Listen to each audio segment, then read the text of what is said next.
Lagi istirahat sebentar.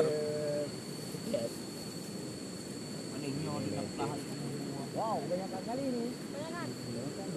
Ya. Oh dia nggak banyak ini ya. Posisi lagi di Padang Siali ya, Kecamatan Butung, Kabupaten Nagandaraya.